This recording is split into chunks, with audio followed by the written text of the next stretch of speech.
अगर आप दीन के काम को करेंगे और दीन के रास्ते पे चलेंगे तो आसान काम तो नहीं है। कभी आपको अपनी नौकरी भी कुर्बान करनी पड़ेगी, जैसे इसी बिहार की हमारी एक बेटी ने किया था।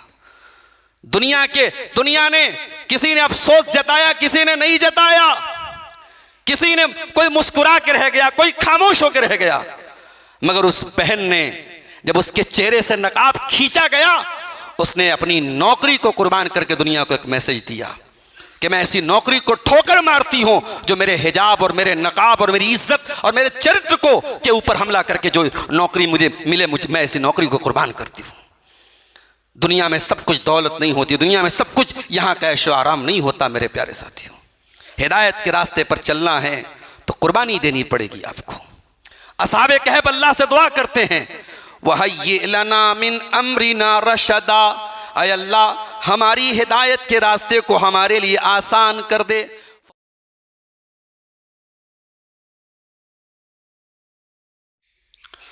मोहतरम हाज़रीन जुमा, आपके इस गांव रायबन्ना में पिछले ही साल से हमारे कुछ दोस्तों और साथियों का मुतालबा था कि जुमा के खुतबे के लिए इस गांव में हाज़िरी दी जाए, लेकिन अल्लाह की तौफीक से, उसकी मदद से वो घड़ी आ जाई है कि आपके सामने इस गांव में मुझे हाज़िर होने का मौका मिला और खुतबे जुमा के लिए आपके सामने मैं आज खड़ा हूँ। आज जुमा का दिन है और हम सब जुमा के दिन अल्लाह के नबी सल्लल्लाहु अलैहि वसल्लम की एक सुन्नत पर अमल करते हैं और करना चाहिए। जो लोग नहीं करते उनको करना चाहिए। क्या है वो सुन्नत? कि हम जुमा के दिन सूरह कहफ पढ़ते हैं। सूरह कहफ जो है ये कुरान करीम के 15वें पारे और 16वें पारे में, दोनों में मिला करके ये एक सूरत है। इसका थोड़ा सा हिस्सा 15वें पारे में है, ज़्यादा हिस्सा और थोड़ा सा हिस्सा 16वें पारे में है। ये जो सूरह कहफ है, अल्लाह के रसूल की सही हदीस है कि अगर हम जुमा के दिन इसको पढ़ेंगे तो अगले जुमा तक अल्लाह ताला की तरफ से एक नूर अता किया जाएगा। अज़ा लहू मिनन नूर, अल्लाह ताला की तरफ से एक रोशनी मिलेगी, एक नूर मिलेगा। तो इसको हर जुमा हमें पाबंदी से पढ़ना चाहिए। इसकी एक फजीलत और भी है सूरह कहफ की। अल्लाह के रसूल की सही हदीस है, सही मुस्लिम की रिवायत है कि जो सूरह कहफ की शुरू की 10 आयतों को याद कर ले, उसी ममीन दज्जाल, वो दज्जाल के फितने से महफूज रहेगा। सूरह कहफ में अल्लाह ने एक वाकया बयान किया। यह वाकया किस लोकेशन का है, किस जगह का है, अल्लाह ने बयान नहीं किया, लेकिन यह वाकया है कुछ नौजवानों का वाकया जो एक ऐसे माहौल में रहते थे जहां बुत परस्ती होती थी, शिर्क होता था, अल्लाह के साथ गैरों की इबादत होती थी। ये चंद नौजवान थे जिनकी सही तादाद भी कुरान करीम में वजाहत के साथ नहीं बयान हुई है। हजरत अब्दुल्लाह इब्न अब्बास का कौल है और जो ज़्यादा मजबूत नज़र आता है कि ये 7 लोग थे, 7 नौजवान थे और एक 8वां उनका कुत्ता था। ये जो 7 नौजवान थे, इन लोगों ने अपनी कौम के सामने अलल ऐलान कहा कि हम बुत परस्ती नहीं करेंगे, हम शिर्क नहीं करेंगे। तो उस जमाने का जो बादशाह था, जिसका नाम उलमा ने दकियानूस लिखा है, उस बादशाह ने इन नौजवानों को जान से मारने की धमकी थी और कहा कि मैं कत्ल कर दूंगा, तुम्हारी हत्या कर दूंगा, तुम्हारा मर्डर कर दूंगा तुम्हारा मैं, अगर तुम हमारे बाप दादा के मजहब पे नहीं आए और तुमने शिर्क नहीं किया।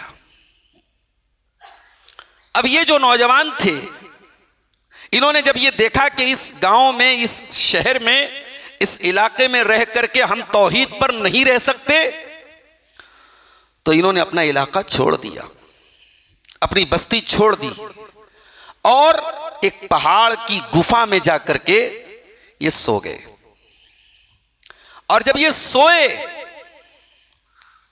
तो कितने साल तक सोए रह गए? 309 ईयर्स, 309 साल तक सोए रहे। 309 साल तक कोई सोया रह जाए हमारे लिए यह नामुमकिन लगता है, इम्पॉसिबल ये बात है।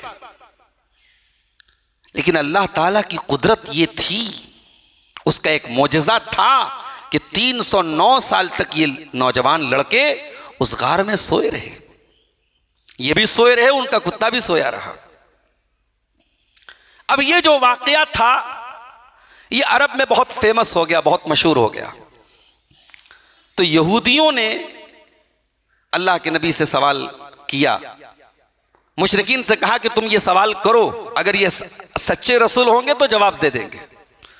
तो उसी सवाल का जवाब देने के लिए सूरह कहफ नाजिल हुई और सूरह कहफ में अल्लाह ताला ने इस वाक़े को बयान किया। इससे पहले कि मैं इस वाक़े पर थोड़ी रोशनी डालूं, अल्लाह ताला ने सूरह कहफ के शुरू में एक बड़ी अजीब बात इरशाद फरमाई, इन्ना जअलना मा अलल अर्दि ज़ीनतल लहा लिनब्लुवहुम अय्युहुम अहसनु अमला व इन्ना लजाइलून मा अलैहा सईदन जुरुज़ा।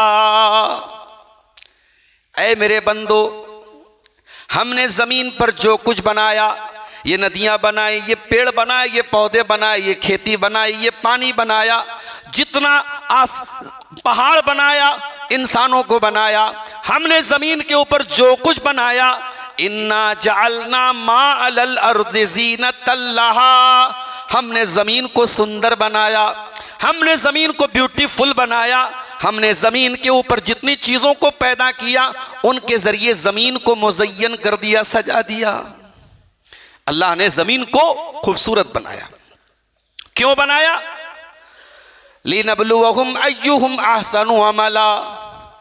ऐ मेरे बंदो, हम तुम्हारी परीक्षा लेना चाहते हैं, तुम्हारा इम्तिहान लेना चाहते हैं, तुम में कौन अच्छा अमल करने वाला है, कौन नेक अमल करने वाला है, कौन अल्लाह को राज़ी करने वाला है, कौन ऐसे काम करने वाला है जिन कामों से अल्लाह राज़ी होता है, अल्लाह खुश होता है। व इन्ना लजाइलून मा अलैहा सईदन जुरुज़ा। लेकिन ऐ मेरे बंदो, एक दिन आएगा न ये पहाड़ बाकी रहेंगे, न ये नदियाँ बाकी रहेंगी, न ये बड़ी बड़ी बिल्डिंगें बाकी रहेंगी, न ये महल बाकी रहेंगे, न ये किले बाकी रहेंगे। व इन्ना लजाइलून मा अलैहा सईदन जुरुज़ा। ज़मीन के ऊपर जितनी चीज़ें हैं सबको ख़त्म करके ज़मीन को चटियल मैदान बना देंगे, ज़मीन एक मैदान बन जाएगी। अब सवाल ये पैदा होता है कि आगे असहाबे कहफ का वाक़या बयान हो रहा है। असहाबे कहफ का वाक़या बयान करने के पहले अल्लाह ताला ये बात क्यों कह रहा है कि हम ज़मीन को एक दिन मैदान बना देंगे? इसमें नौजवानों को एक पैगाम दिया गया, ऐ नौजवानों, ऐ दुनिया की सुंदरता से, दुनिया की भव्यता से, दुनिया की खूबसूरती से, दुनिया की ब्यूटी से धोखा खाने वाले नौजवानों, ये ब्यूटी हमेशा नहीं रहेगी, ये सुंदरता हमेशा नहीं रहेगी, ये तुम्हारे चेहरे की स्मार्टनेस हमेशा नहीं रहेगी। एक दिन झुर्री पड़ेगी, एक दिन बाल सफ़ेद होंगे, एक दिन बूढ़े हो जाओगे और फिर एक दिन आएगा तुम्हें कब्र में उतारा जाएगा, तुम्हारी रूह निकल जाएगी, तुम मर जाओगे। तो जैसे एक दिन तुम्हारा एंड होगा, तुम्हारा अंत होगा, तुम खत्म हो जाओगे, ऐसे ही एक दिन दुनिया भी खत्म हो जाएगी।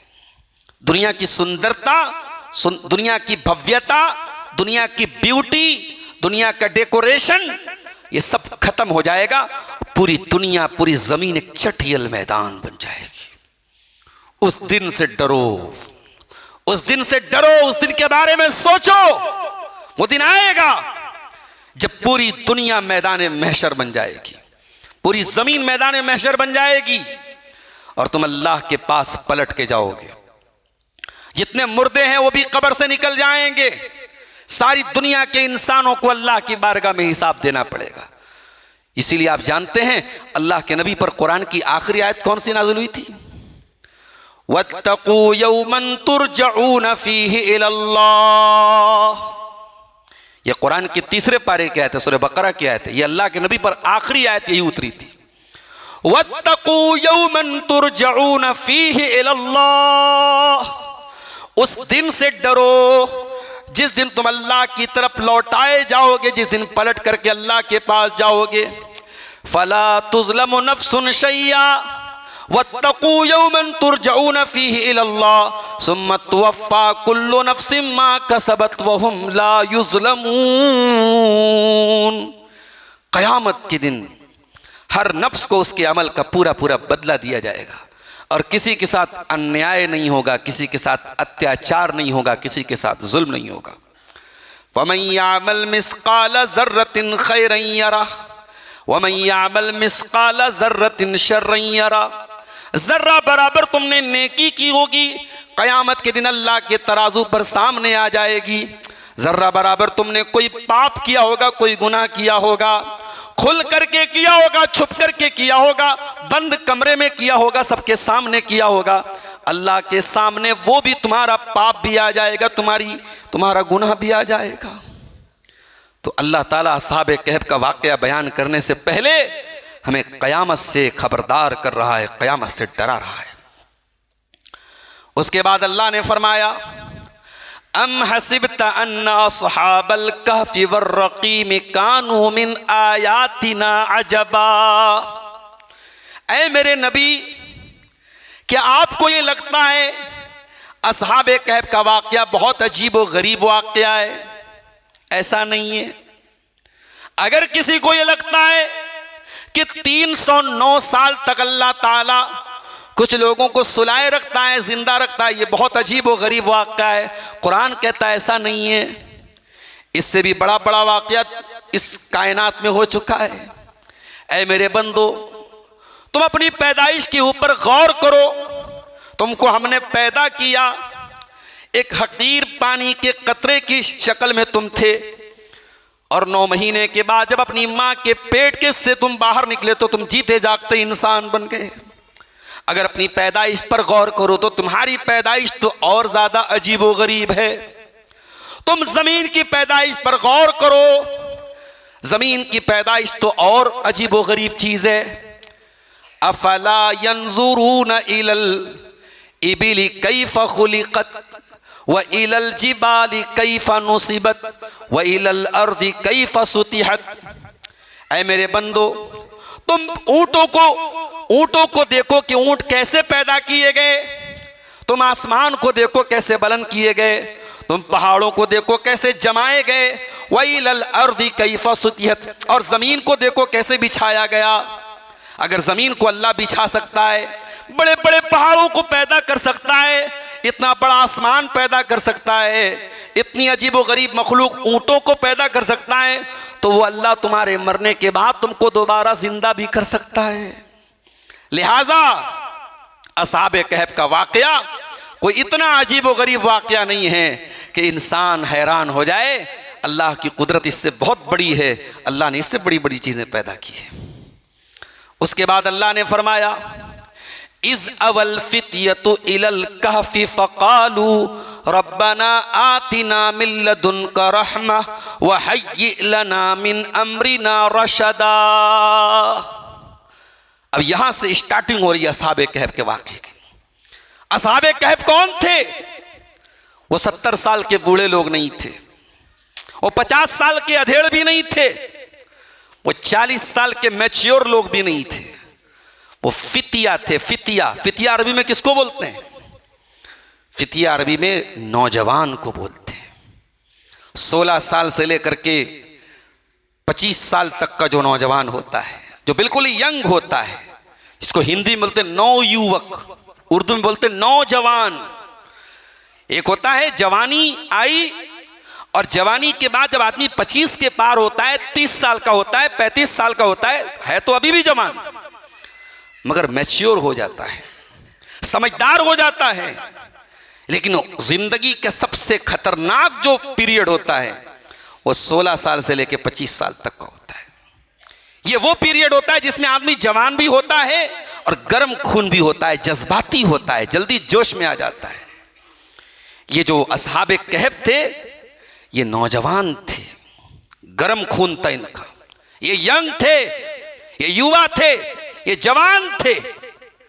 और ए अल्लाह तेरी कुदरत का क्या कहना, तूने असहाबे कहफ का नाम नहीं बताया, तूने असहाबे कहफ की लोकेशन भी नहीं बताई, तूने असहाबे कहफ की एग्जैक्ट तादाद भी नहीं बताई, लेकिन हां तूने असहाबे कहफ की उम्र बताई। इन्नहुम फित्यतुन, वो नौजवान थे। दुनिया के नौजवानों को पैगाम दिया गया, ऐ नशे के पीछे भागने वाले नौजवानों, ऐ शराब के पीछे दीवाने हो जाने वाले नौजवानों, ऐ हराम रिलेशनशिप के पीछे भागने वाले नौजवानों, जवानी इन्हीं चीज़ों का नाम तो नहीं है, जवानी नशे का नाम तो नहीं है, जवानी नाच गाने का नाम तो नहीं है। अरे नौजवानों, ये भी तो नौजवान थे, ये असहाबे कहफ भी तो नौजवान थे। अपने ईमान की इतनी चिंता थी, इतनी फिक्र थी। इस अवल फित्यतु इलल कहफी, वो गार में जाके पनाह ले लेते हैं। आज कटिहार का रहने वाला रोजी रोटी कमाने के लिए ऐसी जगह जाता है जो कटिहार से ज़्यादा डेवलप हो। कोई बेंगलोर जा रहा है, कोई दिल्ली जा रहा है, कोई कोलकाता जा रहा है, कोई मुंबई जा रहा है। कोई ऐसा तो नहीं करता अपने गांव को छोड़ के किसी जंगल में जाके चला जाए। कोई ऐसा तो नहीं करता अपने गांव से निकल कर किसी पहाड़ पे जाके चला जाए। ये नौजवान कैसे थे, अपने ईमान को बचाने के लिए ये पहाड़ की गुफा में चले गए, पहाड़ के गार में चले गए। और जब गार में पहुंचे तो क्या दुआ करते हैं, रब्बना आतिना मिन लदुनका रहमा, ऐ अल्लाह हमें अपनी रहमत अता फरमा, हमें अपनी तरफ से अपनी रहमत अता फरमा। वहय्यि लना मिन अमरिना रशदा, और ऐ अल्लाह हमारी हिदायत के रास्ते को हमारे लिए आसान कर दे। अल्लाहु अकबर। हिदायत के रास्ते पे चलना आसान काम नहीं है मेरे भाइयों।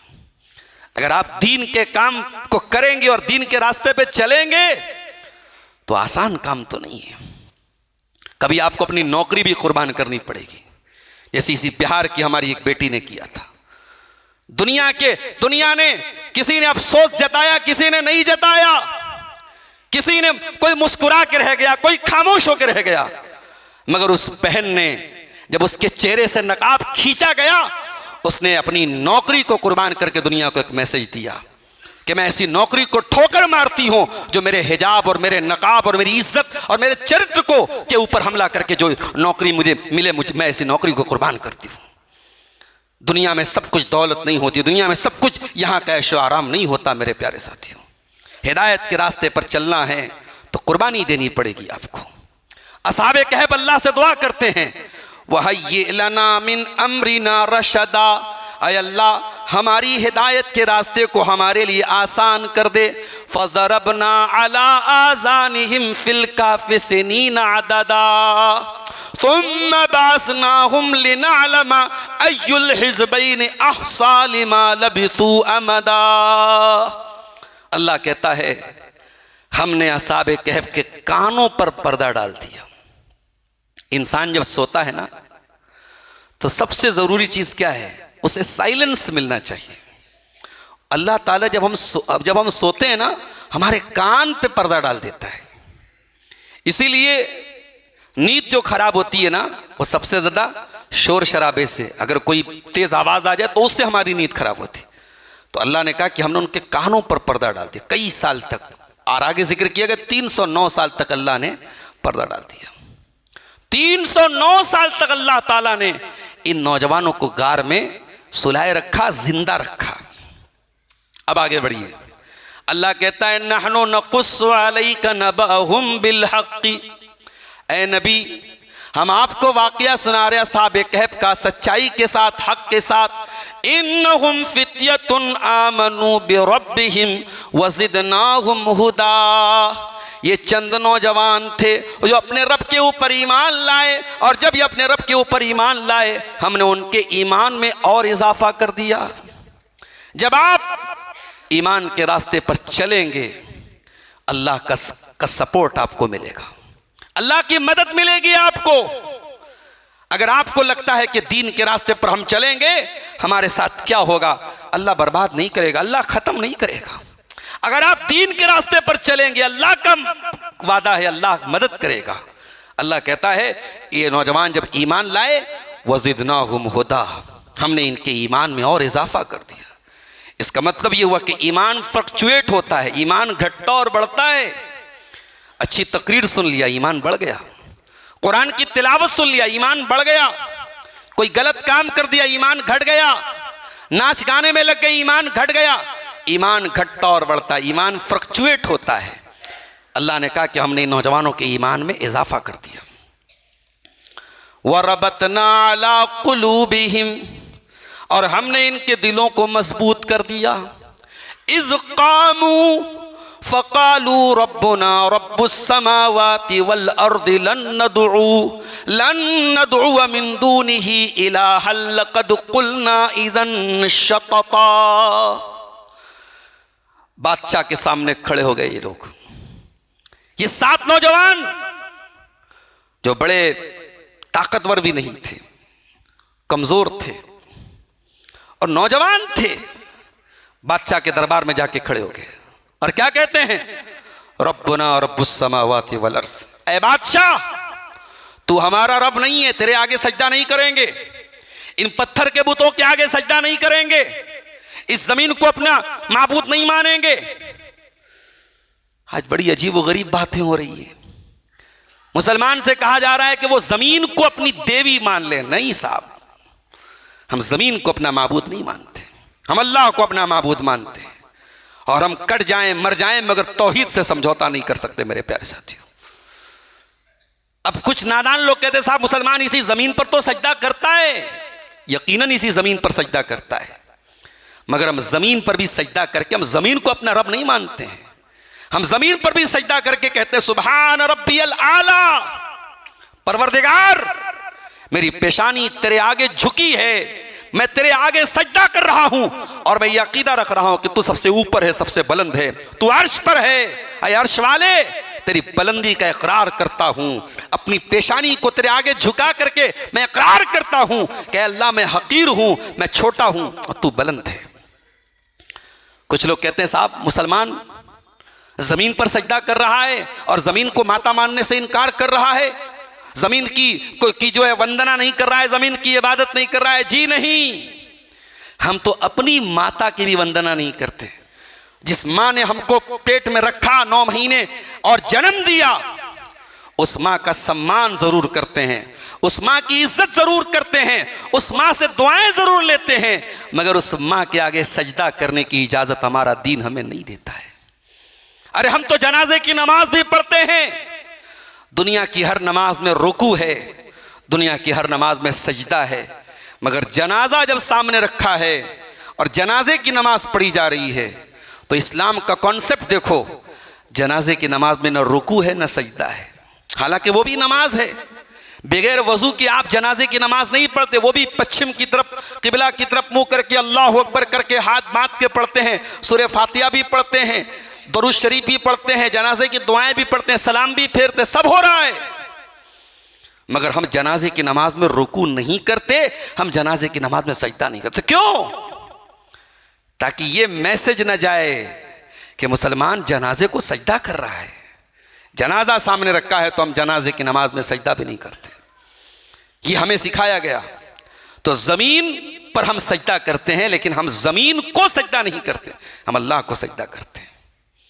कुछ नादान लोग सोशल मीडिया पे ये भी वावेला उठाते हैं कि मुसलमान तो ऐसे रब की इबादत करता है जिसको वो देखता भी नहीं, किसी ने आज तक अल्लाह को देखा नहीं और अल्लाह अकबर चिल्ला रहा है, अल्लाह को मान रहा है। यही तो हमारे ईमान की परीक्षा है, हमने अल्लाह को देखा नहीं है मगर अल्लाह को मानते हैं, और यही ईमान की परीक्षा है और यही मोमिन की पहचान है।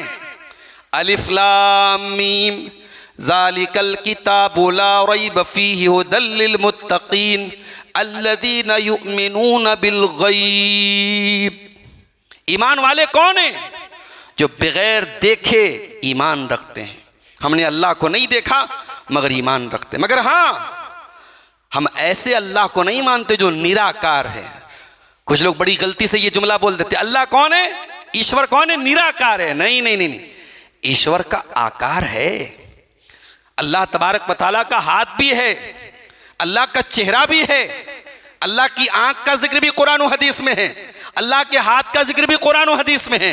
हाँ, हमने देखा नहीं है, हम ये मानते हैं अल्लाह का हाथ है, मगर उसका हाथ कैसा है, उसकी कैफियत हमें नहीं मालूम। अल्लाह का चेहरा कुरान और हदीस में जिक्र है अल्लाह के चेहरे का, लेकिन हम दुनिया में अल्लाह का चेहरा नहीं देख सकते। हाँ, क़यामत के दिन जब जन्नती जन्नत में जाएंगे और अल्लाह ताला जन्नत की नेमतें जन्नतियों को देगा और अल्लाह पूछेगा कि कुछ और भी चाहिए, तो अल्लाह के नेक बंदे कहेंगे अल्लाह सब कुछ तो तूने दे दिया। तब अल्लाह ताला अपना हिजाब हटाएगा और अल्लाह ताला अपने जन्नती बंदों को अपना दीदार कराएगा, अपना चेहरा दिखाएगा। और यही वो चीज़ है जिसका जिक्र अल्लाह ने कुरान के 29वें पारे में किया, वुजूह यौमइज़िन नाज़िरा इला रब्बिहा नाज़िरा, कि क़यामत के दिन कुछ चेहरे बड़े फ्रेश होंगे, बड़े तरोताज़ा होंगे और वो अपने रब का दीदार करेंगे। तो हमारा ईश्वर निराकार नहीं, हमारा अल्लाह निराकार नहीं, हम निराकार नहीं मानते अल्लाह को। हाँ, हम बगैर देखे अल्लाह की ज़ात पर ईमान रखते हैं, अल्लाह की जो सिफ़ात आई है कुरान और हदीस में उन पर ईमान रखते हैं। हमारा अकीदा है अल्लाह अर्श पर है, सातों आसमानों के ऊपर, अल्लाह सबसे बुलंद है, लेकिन कायनात के ज़र्रे ज़र्रे का इल्म है अल्लाह को। दुनिया की कोई चीज़ अल्लाह की नज़र से छुपी नहीं, अल्लाह के इल्म से छुपी हुई नहीं है। तो ये नौजवान बादशाह के दरबार में खड़े होकर कहते हैं, रब्बुना रब्बुस समावाति वल अर्ज़ि लन नदुअ मिन दूनिही इलाहा, हमारा परवरदिगार वो है जो आसमानों का रब है, जो ज़मीन का रब है, और उसके सिवा हम किसी को नहीं पुकारते। उसके सिवा अगर हम किसी को पुकारेंगे तो हम गुनहगार हो जाएंगे, बहुत गलत बात कहने वाले हो जाएंगे। तो इनको कत्ल करने का आदेश दे दिया गया। अच्छा, ये बादशाह के सामने खड़े होके इन्होंने तौहीद का इकरार किया।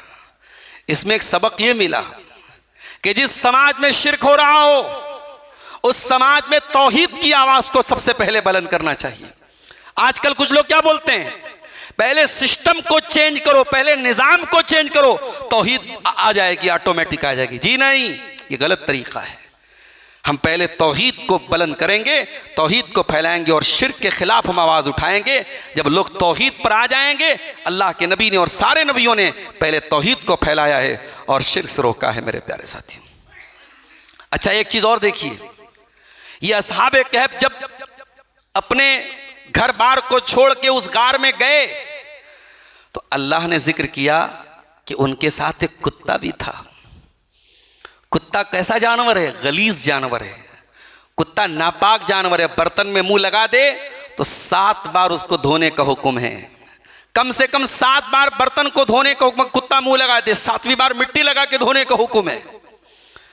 कुत्ता जैसा गलीज और नापाक जानवर अस्हाबे कहफ के साथ था, तो अल्लाह ने उस कुत्ते को भी उनके साथ जिंदा रखा और 309 साल तक वो कुत्ता भी जिंदा रहा। मैसेज ये दिया गया, पैगाम ये दिया गया कि अगर अस्हाबे कहफ के साथ रहने वाला कुत्ता भी इतने नेक और दीनदार लोगों के साथ वो था, तो वो कुत्ता भी इस लायक हो गया कि अल्लाह ताला ने कुरान में उस कुत्ते का जिक्र किया और 309 साल तक उस कुत्ते को भी जिंदा रखा। इसका मतलब ये हुआ कि सोहबत का बहुत असर होता है, इंसान के ऊपर संगत का बहुत असर होता है। नौजवानों, तुम सिगरेट नहीं पीते हो, सिगरेट पीने वालों से दोस्ती करोगे तो एक दिन तुम भी सिगरेट के आदी बन जाओगे। तुम शराब नहीं पीते हो, शराब पीने वालों के साथ उठोगे बैठोगे, तुम भी एक दिन शराब पीने लगोगे। तुम जिना नहीं करते हो, लेकिन जिनाकारों और बदकारों के साथ उठोगे बैठोगे तो एक दिन ये गंदी आदत तुम्हें भी अपने पंजों में ले लेगी। इसलिए दोस्ती सही लोगों से करो, दोस्ती अच्छे लोगों से करो। अल्लाह के प्यारे नबी फरमाते हैं, अल मर्उ अला दीन खलीलिही, इंसान अपने दोस्तों के दीन पर होता है। फल यंजुर अहदुकुम मन युखालिल, हर इंसान गौर कर ले कि वो किससे दोस्ती कर रहा है। और आगे बढ़िए, अस्हाबे कहफ 309 साल के बाद उठे, जमाना चेंज हो चुका है, पूरी एक नस्ल 2 नस्ल खत्म हो चुकी है। वो मुशरिक बादशाह खत्म हो चुका है। अब जो बादशाह का दौर है वो मुवहिद बादशाह है, तौहीद वाला बादशाह है। तो जब ये लोग उठे तो इन्होंने आपस में मशवरा किया कि यार हम लोग कितना सोए थे। तो इनको अंदाजा नहीं हुआ कि हम लोग 309 साल तक सोए थे। इनको लगा कि हम लोग सुबह सोए थे, शाम हो रही है, इसका मतलब कि हम लोग 8 घंटा 10 घंटा 12 घंटा सोए हुए होंगे। तो इन्होंने उस जमाने का जो नोट था, जो करेंसी थी, जो सिक्का था, वो अपने एक साथी को दिया और कहा कि ये लेके जाओ और देखो खाने की कोई चीज लेके आओ और हलाल चीज लेके आना। अल्लाह अकबर। अपना शहर और अपना गांव छोड़ के आए हैं, लेकिन हलाल और हराम की चिंता नहीं भूले हैं।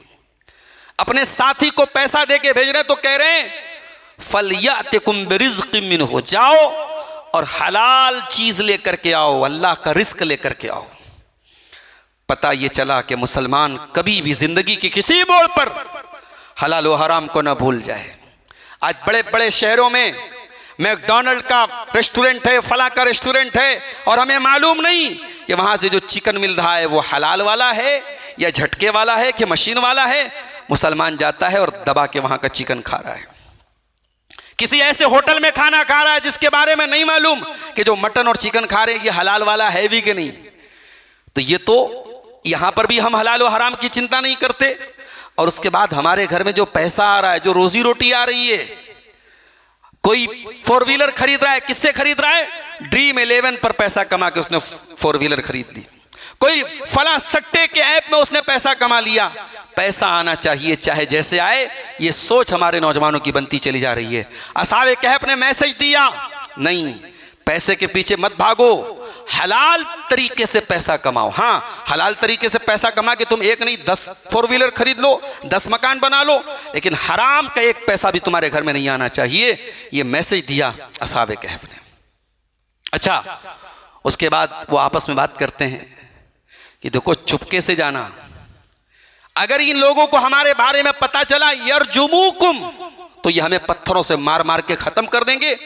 औ युईदुकुम फी मिल्लतिहिम, या दोबारा हमें अपने दीन में दाखिल कर देंगे। इतना बड़ा रिस्क मत लेना, चुपके से जाना, किसी को पता ना चले। जब वो उनका साथी निकला उसमें से और 300 साल पहले का सिक्का लेके जब वो सामान खरीदने गया तो दुकानदार ने उलट पलट के देखा, साहब ये तो 300 साल पहले का सिक्का है, ये कहां से चला आया? तो बात धीरे धीरे मशहूर हो गई कि भाई इस शहर में कोई आदमी आया 300 साल पहले का नोट लेके आया, 300 साल पहले का सिक्का लेके आया है। तब उस जमाने का जो बादशाह था वो तौहीद वाला था, हजरत ईसा अलैहिस्सलाम के दीन पर था, वो तौहीद वाला था। उसने पता लगाया तो मालूम हुआ कि ये 309 साल पहले के लोग हैं। अब ये अंदाजा लगाओ इन लोगों की वैल्यू कितनी हो गई होगी समाज में। इनको अल्लाह का वली मान लिया गया कि भाई 309 साल से ये लोग जिंदा हैं, इनसे बड़ा अल्लाह का वली कौन हो सकता है। जब इनका इंतकाल हो गया, 309 साल तक तो अल्लाह ने जिंदा रखा, अब जब इनकी नेचुरल मौत का टाइम आया और जब ये मर गए तो इनके इंतकाल के बाद कुछ लोगों ने कहा कि इनके मरने के बाद जहां ये मरे हैं वहां एक शानदार कब्र बनाएंगे। कब्र बनाने का ख्याल कुछ लोगों के दिल में आया, अल्लाह ने उसकी तरदीद की कि नहीं, कब्र परस्ती का इस्लाम से कोई ताल्लुक नहीं है। अगर कोई अल्लाह का नेक बंदा है भी, उसके मरने के बाद उसके मरने की जगह को शानदार मकबरा बना लेना, कब्र बना लेना, ये गलत है। और इस दुनिया में सबसे नेक लोग अगर गुजरे हैं, अल्लाह के अंबियाए किराम गुजरे हैं, और नबियों के बाद सबसे नेक लोग अगर गुजरे हैं, नबी के सहाबा गुजरे हैं। अगर आप हज और उम्रा करने गए हैं, आपने देखा होगा मदीना के अंदर मस्जिद नबी के बिल्कुल पड़ोस में बकी का कब्रिस्तान है। बकी के कब्रिस्तान में चले जाओ, हजारों सहाबा की कब्रें हैं। उनसे बड़ा अल्लाह का वली कौन हो सकता है। लेकिन आज हिंदुस्तान में हर गली और नुक्कड़ पे कब्रें मौजूद हैं। अभी मैं बनारस में मुझे एक काम मिला, सरकारी काम मिला कि जो वक्फ की ज़मीनें हैं उनका सर्वे करने का एक काम मुझे मिला। मेरे ज़िम्मे भी 5-6 ज़मीनों का काम आया था। तो एक मज़ार का काम आया कि भाई इसका पता कीजिए, इसका मुतवल्ली कौन है, इसका ज़िम्मेदार कौन है। तो गया मैं उस मज़ार के पास, मैंने कहा भाई साहब इस मज़ार का जिक्र, एकदम छोटी सी मज़ार है। तो मैंने कहा भाई साहब ये मज़ार किसकी है? तो वो जो बाबा थे, बाबा सलीम शाह, बनारस की बात कर रहा हूँ, तो बाबा सलीम शाह के नाम से वहाँ 3-4 मज़ार था, छोटा बड़ा हर साइज का 3-4। मैंने कहा भैया एक ही आदमी के 4-4 मज़ार कैसे हैं? कहा कि यहाँ पे बाबा का खून गिरा था, यहाँ पे बाबा का सर था, यहाँ पे बाबा का हाथ था। आप गौर कीजिए मुसलमान जिहालत में किस हद तक गिरा है कि आज किसी बाबा और किसी वली और किसी पीर का जहां खून गिरा है वहां पे वो जाके चादर चढ़ा रहा है और वहां पे जाके मन्नतें मान रहा है। जहां किसी बाबा, अच्छा ये भी कंफर्म नहीं, गारंटी नहीं है, वो कह रहा है साहब हमको नहीं मालूम, ये एक अंदाजा है, एक कहानी है, लोग कहते हैं, हम इसको भी यकीन के साथ नहीं कह सकते। तो ये हालत है मेरे भाइयों। कुत्ते बिल्ली और घोड़े का मज़ार आपके भारत में मौजूद है। हमारे बनारस में दरिया के किनारे पागल बाबा, जिंदगी भर पागल थे, भिखारी थे, भीख मांगते थे, लोग पत्थर मारते थे, मर गए तो पागल बाबा का मज़ार बन गया, बनारस में आज भी मौजूद है। ये आज मुसलमानों का हाल है। जो कुरान हमें कब्र परस्ती से मना कर रहा है और अल्लाह के रसूल अपने आखिरी टाइम में, अपने इंतकाल के पहले उम्मत को मैसेज देते हैं, खबरदार ला तत्तखिज़ू कब्री ईदा, मेरी कब्र पर मेला न लगने देना, मेरी कब्र पर उर्स न होने देना, मेरी कब्र पर जमघट न लगने देना। और दुआ करते हैं अल्लाह मेरी कब्र को बुत न बनने देना। और अल्लाह के नबी लानत करते हैं, अल्लाह की लानत तो यहूद और नसारा पर, उन्होंने अपने नबियों की कब्रों को सजदागाह बना लिया। मेरे प्यारे साथियों, असहाबे कहफ के मरने के बाद उनकी कब्र पर एक मस्जिद बनाने की बात आई और शानदार मस्जिद बनाने की बात आई, तो फिर फौरन दूसरे नेक बंदों ने, दूसरे नेक लोगों ने उसकी तरदीद की कि नहीं, कब्र के ऊपर मस्जिद बनाना ये इस्लाम में जायज़ नहीं है और ना ही कब्र को शानदार तरीके से तामीर करना इसकी इस्लाम में गुंजाइश है। मेरे प्यारे साथियों, असहाबे कहफ का ये वाक़या बहुत ही अजीम शान वाक़या है और ये वाक़या हमारे नौजवानों को एक पैगाम दे रहा है, अपनी नौजवानी को समझो, अपनी जवानी की ताकत को समझो। ये जवानी फिर नहीं मिलेगी, ये ताकत फिर नहीं मिलेगी। आज सर्दी के मौसम में फजर की नमाज पढ़ने के लिए तुम मस्जिद में नहीं आते हो, लेकिन वही नौजवान सुबह सवेरे टहलने जाना हो तो बाइक निकालेगा, टहलने निकल जाएगा। उसे किसी लड़की से मुलाकात करना हो, रात को 2 बजे बुलाएगी, वो चला जाएगा। अपना माल खर्च करना हो खर्च कर देगा, हराम जगहों पर अपना माल भी खर्च करेगा। लेकिन वही नौजवान अपनी ताकत, अपनी एनर्जी, अपना पैसा जहां खर्च करना चाहिए वहां नहीं खर्च कर रहा है। असहाबे कहफ का वाक़या हमें मैसेज दे रहा है कि नौजवानों अपनी जवानी की कदर व कीमत को समझो। अल्लाह के प्यारे नबी फरमाते हैं, इग़तनिम खमसन क़ब्ल खमसिन, 5 चीज़ों की वैल्यू को समझो 5 चीज़ों के आने से पहले। शबाबक क़ब्ल हरमिक, अपनी जवानी की कदर व कीमत को समझो बुढ़ापे के आने से पहले। वसिहतक क़ब्ल सक़मिक, अपनी तंदुरुस्ती की कदर व कीमत को समझो बीमार होने के पहले। वग़िनाक क़ब्ल फ़क़्रिक, अपनी दौलत की कदर व कीमत को समझो गरीब होने से पहले। वह फ़राग़क क़ब्ल शुग़लिक, अपने टाइम की कदर करो इसके पहले कि तुम बिज़ी हो जाओ। वह हयातक क़ब्ल मौतिक, और अपनी ज़िंदगी की कदर करो इसके पहले कि तुम्हें मौत आ जाए। हम नहीं जानते मेरे प्यारे साथियों, ज़िंदगी का कौन सा हादसा हमारी ज़िंदगी का आखिरी हादसा बन जाए। बनारस में इधर बीच कई ऐसे वाक़यात हुए। रात को 2 बजे कोई लड़का बाइक लेके गया और एक्सीडेंट हो गया। सड़कें अच्छी बनी हैं, 80, 90, 100, 120 की स्पीड में गाड़ी चल रही है, अचानक डिवाइडर में लड़ गया, सामने किसी बाइक से लड़ गया, ऑन द स्पॉट इंतकाल हो गया। सब नौजवान लड़कों की मौत हो रही है। एक मैसेज है, नौजवानों अपनी जवानी से धोखा ना खाओ। इस हाल में अल्लाह के यहाँ ना जाओ कि रोना पड़े, पछताना पड़े। अल्लाह के यहाँ जाओ तो तौबा करके जाओ, 2-4 आंसू अल्लाह के सामने बहा के जाओ, अल्लाह के सामने नदामत के आंसू बहा के जाओ। अपनी जवानी को अल्लाह की इबादत में गुजार के जाओ। और ये सर्दी का मौसम ये सबसे बेहतरीन मौसम है तौबा करने के लिए। इस मौसम में फजर की नमाज जितने आराम से आप पढ़ेंगे गर्मी में नहीं पढ़ पाएंगे। इस मौसम में रात लंबी होती है, आप तहज्जुद भी आराम से पढ़ सकते हैं, फजर की नमाज भी आप आराम से नींद पूरी करके पढ़ सकते हैं।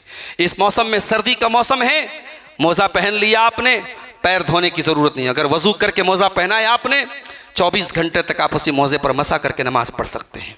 पानी बहुत ठंडा है, छूने से बीमार होने का डर है, पानी गर्म करने का कोई ऑप्शन नहीं है, तयम्मुम करके भी आप नमाज पढ़ सकते हैं। अल्लाह ताला ने ये सहूलतें हमको दी हैं। तो उलमा कहते हैं, सलफ़ कहते हैं कि जाड़े का जो मौसम है ये नेक लोगों के लिए गनीमत है, नेक लोगों को इसका फ़ायदा उठाना चाहिए। इसलिए मेरे नौजवानों, इस मौसम में आप तौबा करें, अल्लाह की तरफ रुजू करें।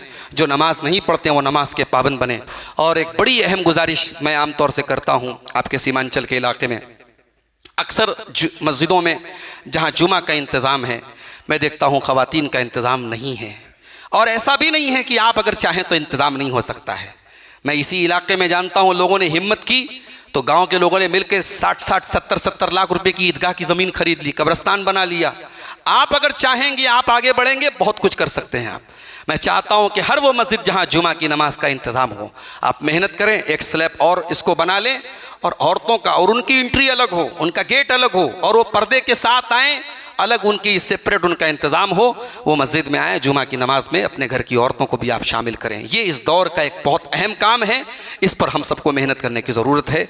मैं उम्मीद करता हूँ कि आइंदा जब मैं राय बन्ना में आऊँ जुमा के लिए तो इंशाअल्लाह इस मस्जिद में ख़वातीन के लिए भी इंतज़ाम रहेगा, कम से कम इंशाअल्लाह बोल दीजिए इंशाअल्लाह। अल्लाह ताला हम सबको तौफ़ीक दे, अल्लाह हमें असहाबे कहफ के तरीक़े पर अपनी जवानी की हिफाजत करने की तौफ़ीक अता फ़रमाए।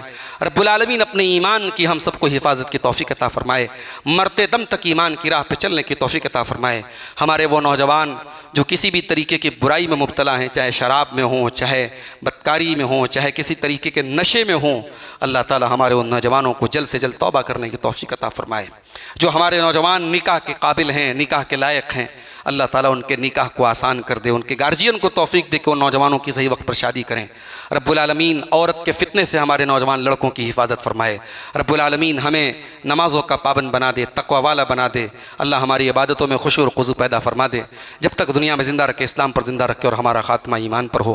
आमीन व आखिर दावाना अनिल हम्दुलिल्लाहि रब्बिल आलमीन। व मन युद्लिल फला हादिय लह व अशहदु अल्ला इलाहा इल्लल्लाहु वहदहु ला शरीक लह व अशहदु अन्न मुहम्मदन अब्दुहु व रसूलुहु।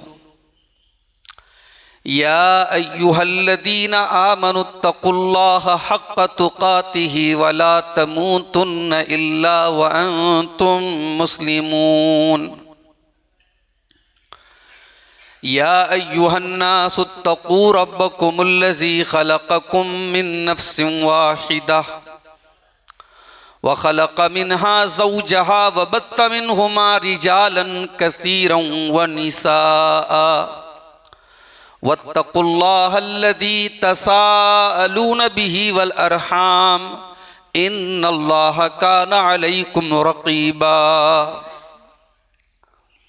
या अय्युहल्लज़ीना आमनुत्तक़ुल्लाह वक़ूलू क़ौलन सदीदा युस्लिह लकुम अअमालकुम व यग़फ़िर लकुम ज़ुनूबकुम व मन युतिइल्लाह व रसूलहु फ़क़द फ़ाज़ फ़ौज़न अज़ीमा। अम्मा बअद फ़इन्न ख़ैरल हदीस किताबुल्लाह व खैरल हदी हदी मुहम्मदिन सल्लल्लाहु अलैहि वसल्लम व शर्रल उमूरि मुहदसातुहा व कुल्ल मुहदसतिन बिदअह व कुल्ल बिदअतिन दलालह व कुल्ल दलालतिन फिन्नार। अऊज़ु बिल्लाहि मिनश शैतानिर रजीम। बिस्मिल्लाहिर रहमानिर रहीम। अम हसिबता अन्ना अस्हाबल कहफ़ि वर्रक़ीम कानू मिन आयातिना अजबा। मौलाना अब्दुल गफ्फार सल्फ़ी के बयानात सुनने के लिए मौलाना के इस ऑफिशियल चैनल को सब्सक्राइब करें।